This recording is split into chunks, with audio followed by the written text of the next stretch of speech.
It's time for another episode of Dragon Ball Xenoverse 2 Parallel Quest with Mods, and you saw the thumbnail right, because today we are going to be taking a first look at the upcoming crossover fusions packs from Cali King, and the first character being Fewza, the fusion of Mewtwo and Freiza. So, definitely an awesome character already right off the bat, because this is a character that I think really was inspired by just so much fan art of the two characters, Mewtwo and Freiza, being together.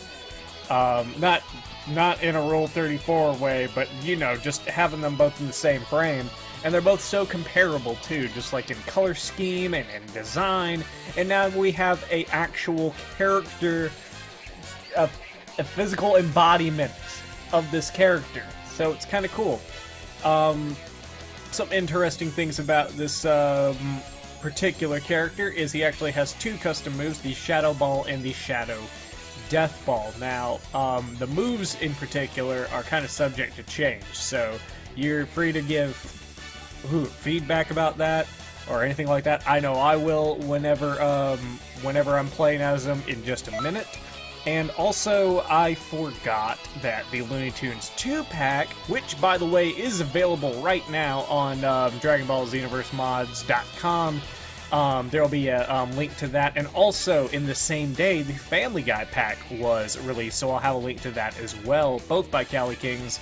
And I did cover them both in other episodes, so if you watch this all the way till the end, or just get to the ending annotations at the end of the video, I'll have links to when I covered Stewie and Peter in particular, and also when I covered, let's see, yeah, the other part of the Looney Tunes 2-pack from the previous episode. So, who's the last couple of characters? Well, you already saw the thumbnail. First we got Gossamer, which is a very random Looney Tunes character that I think a lot of people just honestly forget about in the overall swing of things in Looney Tunes. But for Gossamer, you have his standard form and you have his time breaker form. No custom moves really, because I mean, like, there's not much you could really make up for Gossamer. He's just a big old hairy dude. And there's nothing wrong with that. There ain't nothing wrong with that. But the last character is going to be one that's kind of interesting, because the last character is Wily Coyote, and two things that make him very interesting. First of all, if you're paying attention to the stance, if you're paying attention to what he has on his back, yes and yes, he does have Future Trunks' fighting style, and yes, that firecracker is usable as a weapon, but that's the thing, is the second thing that's really interesting about this mod is the second costume, in which Wile Coyote won. He became the God of Destruction, and now he uses a Rigor-Mortis-Strucken Roadrunner as his quote-unquote sword. So that's pretty awesome. I am a fan of, if you guys remember from a very long time ago, I covered a mod of Trunks using Gohan's decapitated arm as a sword. And this has something about that aspect that I like, is since he has the combo style, he takes every opportunity that he can to swing the bird around, which is great. But yeah, we'll have, I'll be playing as that particular version of Wile Coyote whenever we get to him. But for right now, let's get to the character that I'm pretty sure most of you guys want to see, and that is Fewza. And something I forgot to mention, and you guys may have noticed this as well, Fewza has also a transformation. So I'm going to show you that first. Let's go ahead and... Oh, hey, hi. Power up. Hey, that's me, Beerus. Whoa, my energy just spiked up. It's amazing. But here it is, Evolution X. And basically that is Mega Mewtwo X. also crossed with Freiza. I was always a fan of the design of Mega Mewtwo X, to be honest, and like I'm glad that it's the choice. I'm glad that's what Cali King chose to actually go with this character. And it's a character that I think I'll actually honestly use from time to time. But let's go over some moves, though. Death Beam, pretty simple, pretty iconic.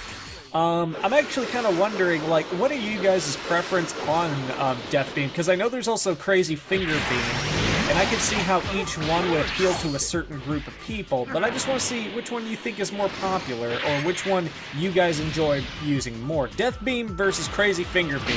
Let me know, let Cali Kings know. Something else I wanted to show you guys. Another custom move, the Shadow Ball, which is basically the Vanish Ball, I believe, from Super Boo, which is okay, but the one thing I would change, and this is kind of little, I would change the animation of it to be a Kamehameha style animation, to be reminiscent of Super Smash Brothers, because every time he uses Shadow Ball in there, he kind of has a bit of a Kamehameha animation to it. So I think that would be a really awesome way to pay homage to that aspect of Mewtwo in particular. Now, I'll show you his ultimates here. First, we got the Shadow Death Ball, which is, as of right now, just basically Super 17's Electric Hell Sphere. And like I said, that can be subject to change. Personally, I think the Death Ball that that was on a previous build that I tested would be a much better choice, because it has a little bit more tracking and it's able to be used much better. And the other ultimate, which I think is definitely good from the Freiza aspect of it, is Emperor's Death Beam. Because Emperor's Death Beam is always a pretty good and solid move, no matter what. It has tracking, you can store up energy and use it longer. It's just overall a really good move, but I mean, I've never been really good at using the Electric Hell Sphere. I don't know what the official name in this game of it is, because I don't, like I said, I don't use it that often. But, I mean, that's just my opinion on that. If you guys have any suggestions for moves for an ultimate, because like I said, these moves in particular are tended to change, and especially certain aspects of them, like maybe, let's say, a visual aspect. But something else that's pretty cool about this character in general is that he scales pretty well, I have to say. Going up against Beerus, I don't feel overwhelmed. I definitely have more than enough energy. I recover definitely a nice bit of energy. I've only had to charge my actual key at least like only once so far. And his attacks, like I said, they hit pretty well. I'm not getting... Yeah, I'm kind of repeating myself on that. But, yeah, we're gonna beat him up. And something I also wanted to get you guys' opinion on, if you have an opinion about this at all. What did you guys think about a golden form for Fewza Evolution X? I talked to Callie about it, and he said it looked kind of generic to him. Now hold it yourself! Like, and he did the details of like actually making part of the face purple and everything like that, but he still thought it looked kind of generic. The question I would ask for you guys about that is, would you guys actually want to see a golden version, or would you guys really care? Because, like, I know that there's some people that kind of like the golden form and everything, and then there are others that's just kind of like, dude, they could have, like, made him a completely new form and not given him a retint like they did for fucking Super Saiyan Blue and shit like that. But let me know what you guys' opinions on that are about that. An opinion for another ultimate for Fewza, and maybe just an opinion about maybe some supers.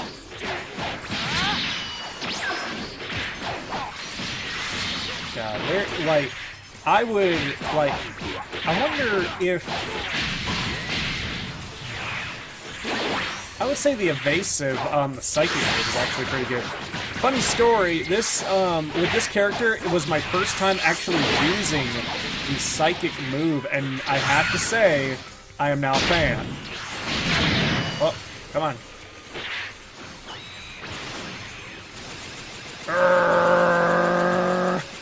Yes! He is so fun. He is so much fun. I can't wait whenever you guys are able to play as him. Now, the thing that's going to be really interesting, the reason why I'm trying to get this episode out to you guys so fast and everything like that is because, and this ought to tell you something else too, this is the second time I'm recording this episode because I had a little bit of an issue with my recording. Nothing too big, just a little hiccup. I'm gonna have 3 more characters on Saturday that are going to be in the same vein as Fewza, which means I'm going to be showing you 3 more crossover fusion characters from Cali Kings that I'm testing out, and all of them seem to be working pretty dang awesomely. So I hope you guys will join me whenever I do that. So let's get out of that for right now. So let's continue the remaining coverage of the Looney Tunes 2-pack, which, let's see, first we will play as Gossamer, and then we will play as, or we'll have Fewza as our backup, and then we will also have a Wily Coyote. Gossamer's such a random character, but I mean, he's kind of cool. Like, the longer you look at him, the more of a fan of him you are, because he's got a lot of cool little stuff working for him. He's got those big old sneakers, big old fuzzy guy, and he looks like he just beat the shit out of somebody. Which is good that he's in a Dragon Ball game then. Something to note about this character though, no charge on this character. Don't know if that was an oversight, because I know that Callie typically likes to put charge moves on characters, but I've always thought personally that charges aren't necessary if you do the right builds. Let's see. That's why I don't have a charge move on my character most of the time. Let's see.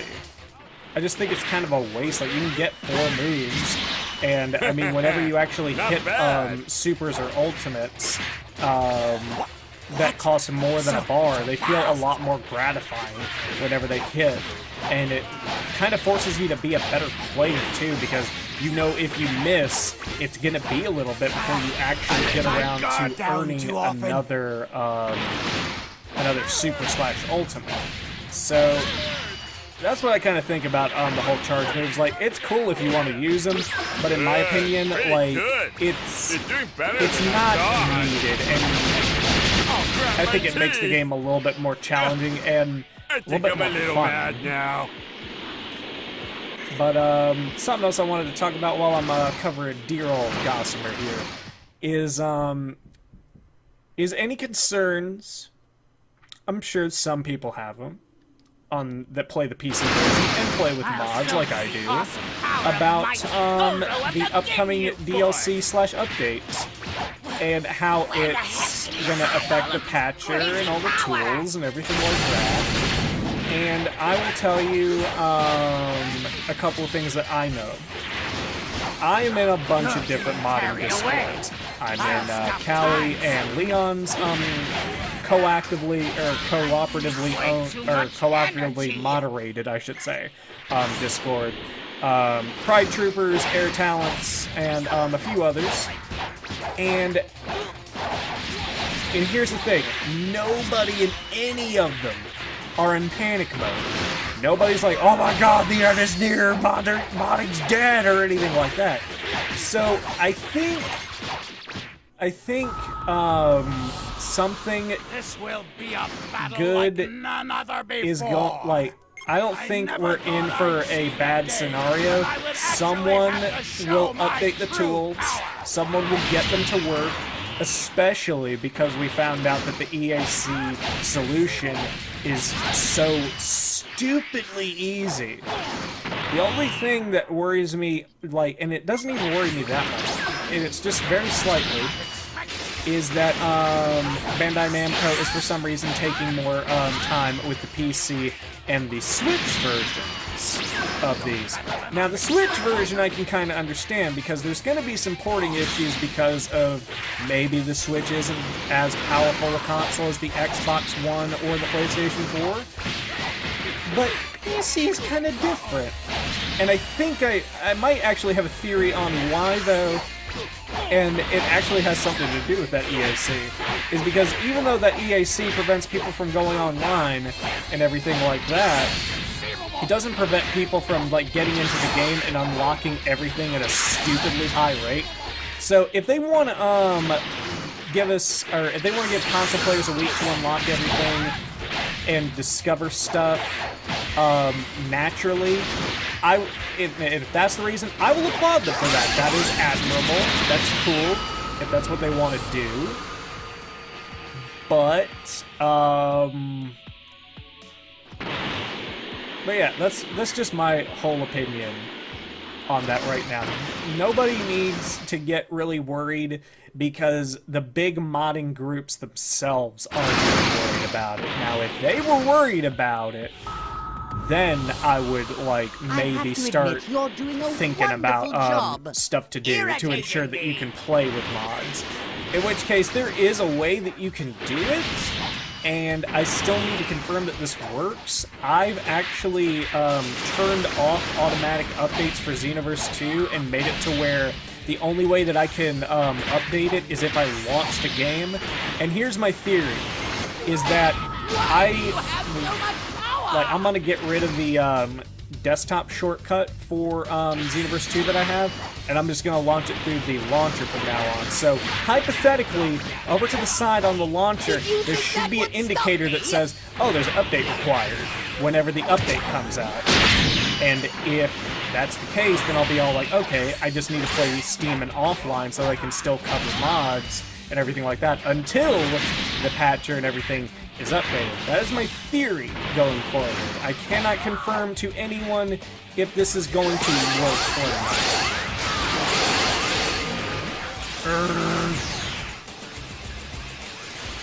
Is he anywhere?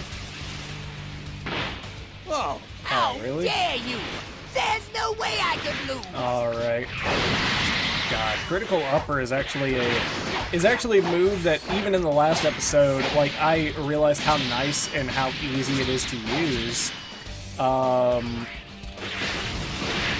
Because I remember just the general consensus that Zarbon, Dodoria, and Turles all got actually pretty awesome moves for who they are, if you really think about it.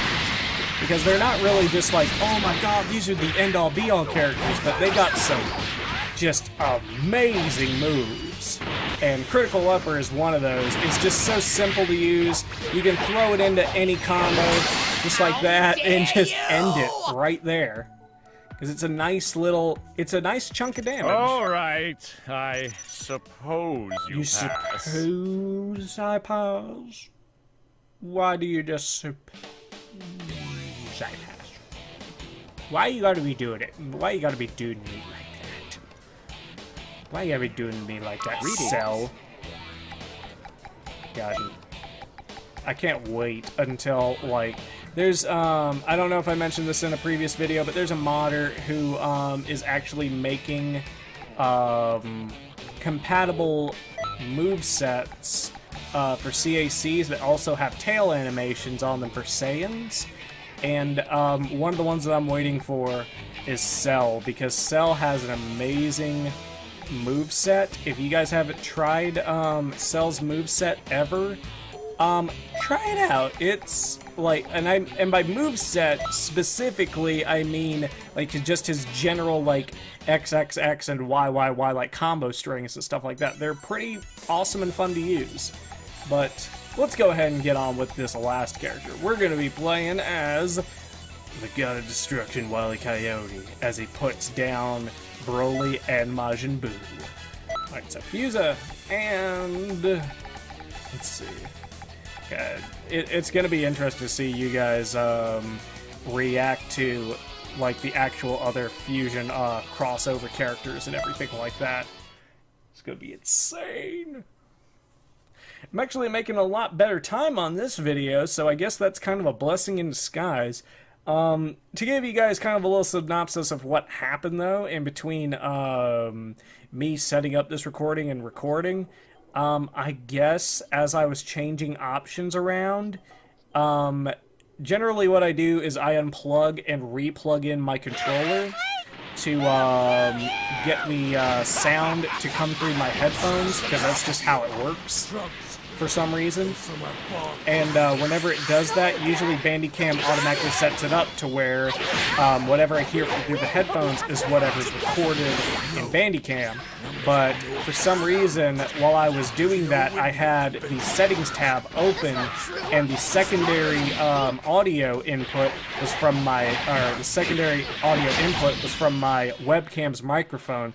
So all that you hear is me echoing myself through my own mic, through my own actual mic right here, and the actual webcam mic up there. Don't get in my way. Alright, but now, let's get back to business.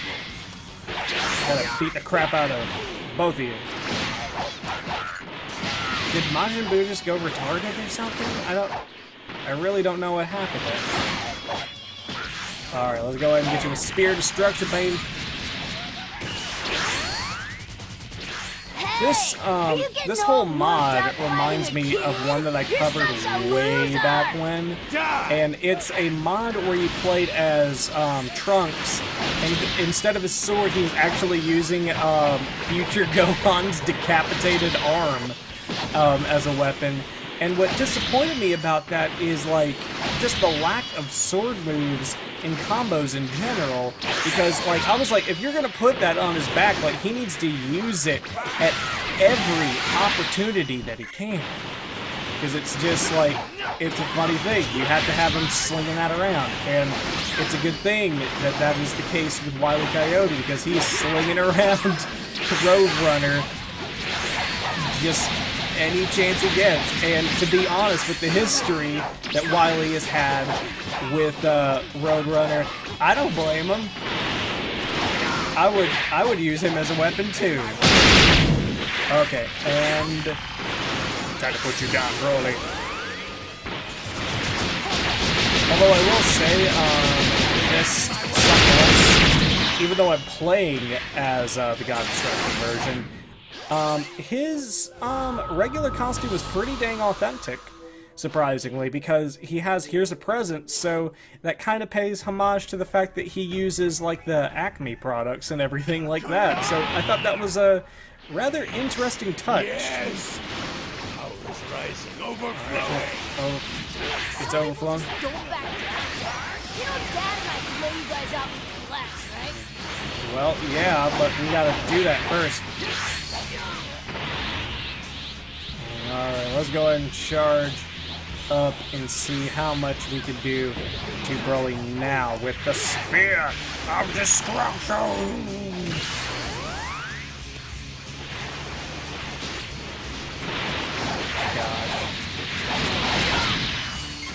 That's actually kind of an interesting theory, now that I think about it, because, like, we have so many different gods of destructions, from just the Kali Kings packs and everything like that, and, like, seeing Wile E Coyote throwing Roadrunner around, it's like, do they become the god of destruction in their universe whenever they attain, like, their most sought-after goal? And in which case, where would Peter and Stewie fall in that bracket? Well, Stewie, it's pretty obvious he would have killed Lois.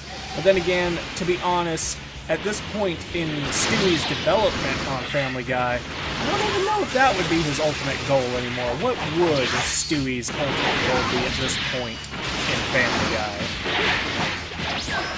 Even better, like, what's Peter's goal? I mean, really?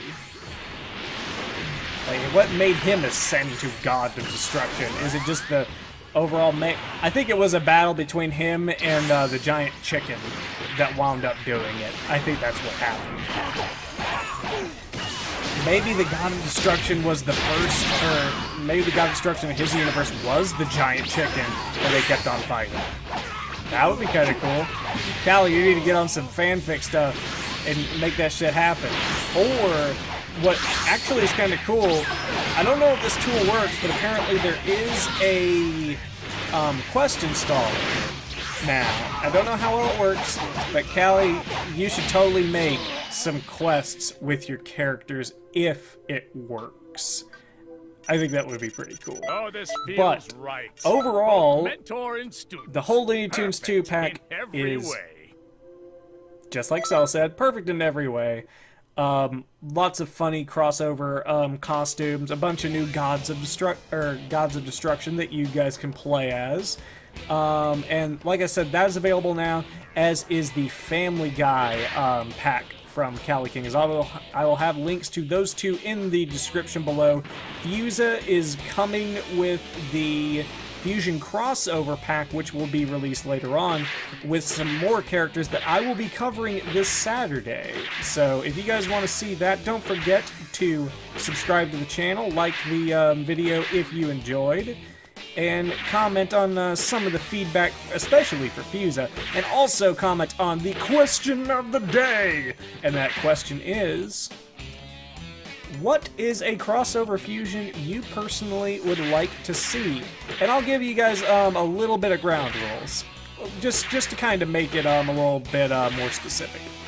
A Dragon Ball character crossed over with a comic, manga, or anime character. That should narrow it down just a little bit. Personally, there are two, well, technically three, that I would personally do. And this one is actually kind of interesting because Callie actually hinted at this, because Callie on Twitter did a poll in which sorry about that. That was weird.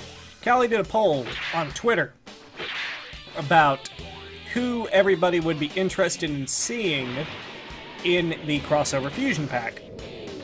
And one of the options, and I don't think it got too many votes, but I was really interested in it, not just because of my fandom in the series of the second character, but just about how it would work. And that character combination is Janemba and Myotismon. Now, like I said, I am a fan of Digimon, but this is just genuine curiosity at this point. I think some people could agree with me on that one. So that's my pick from that particular list of choices, Callie. If you're going to wind up doing a part 2 where you just do the other ones anyway, I'm looking forward to that character and seeing what you have in mind for that. Now, this is related to some fan art that I actually saw. The other two choices. And those would be Goku and Saitama, and then Vegeta and Genos. And I'm pretty sure that if you go onto Google, you can find the fan art that I'm actually speaking of pretty quickly.